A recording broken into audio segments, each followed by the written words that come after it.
hammer. "Don't," she said. "Please don't. I swear I—" "This little piggy?" said Mark, and brought the hammer down. Pain rocketed through her, and Amber screamed, tried to kick and flail, but the weight of all those bodies on top of her made that impossible. Tears came to her eyes, rolled down her cheeks. The pain was so immense that she almost didn't feel him singling out her next finger. "No!" she cried. "Please!" He didn't bother saying anything this time. With a happy smile on his face, he smashed the bones in that finger, too. "You bastard!" Amber howled. She was sobbing. She was actually sobbing. "You bastard! I'll kill you! I'll kill you! I'll rip your—" The third finger was smashed, and Amber lost her words to the screams that were being ripped from her throat. The fourth followed, then the fifth. Finally, the corpses released their hold on her. She tried to retract her arm, tried to clutch it close to her, but to do so it'd have to pass through the tangle of corpses. She held it in midair, while she cried and struggled to breathe. Then the corpses moved again. They had her left hand in their grip. "No!" she screamed, trying to keep it underneath her, jammed between her chest and the cheap upholstery. But now they were turning her onto her back, and as her left arm was being pulled out of the tangle, her right arm was being pulled in, and her broken fingers jolted and sent fresh waves of pain straight into her thoughts, blinding them, freezing them, slicing through them, and leaving them in tatters.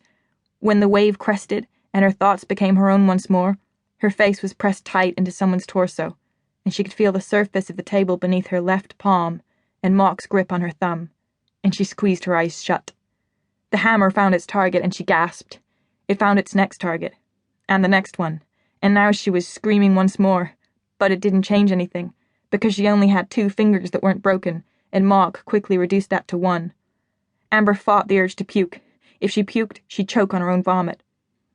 "And this little piggy went wee, wee, wee, all the way home," said Mock, and smashed her little finger. While she screamed, the corpses climbed off her. One by one, the weight lessened, and she could turn her head now, and breathe in lungfuls of air to help her cry. Someone, Mock probably, had her hands in his. His skin was rough, calloused. She barely felt the handcuffs slide around her wrists. The last corpse climbed off her, and she sat up. "There," Mock said. "That wasn't so bad, now was it?" She ran her forearm over her eyes.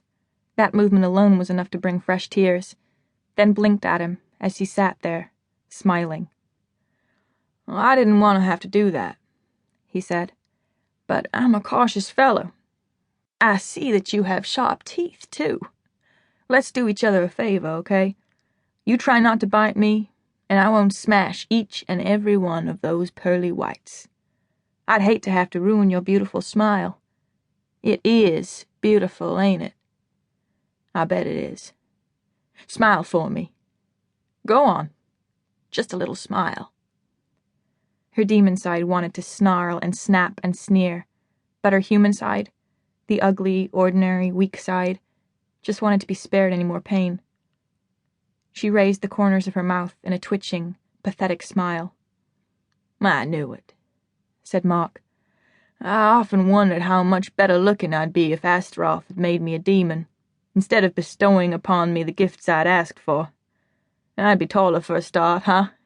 He chuckled, then slid out of the booth. "Come on now, girlie.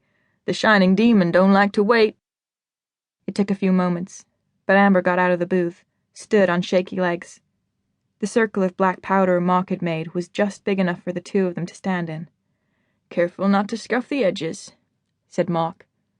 She wanted to turn, run, but the corpses were watching her. She couldn't fight, not with the handcuffs on, and not when the slightest touch would bring her to her knees. Mock held out his hand. "Come on, Amber. Time to give this devil his due." Amber took her first step, and headlights swooped against the window as a black 1970 Dodge Charger pulled up right beside the front door. "Damn it," said Mock, ducking slightly.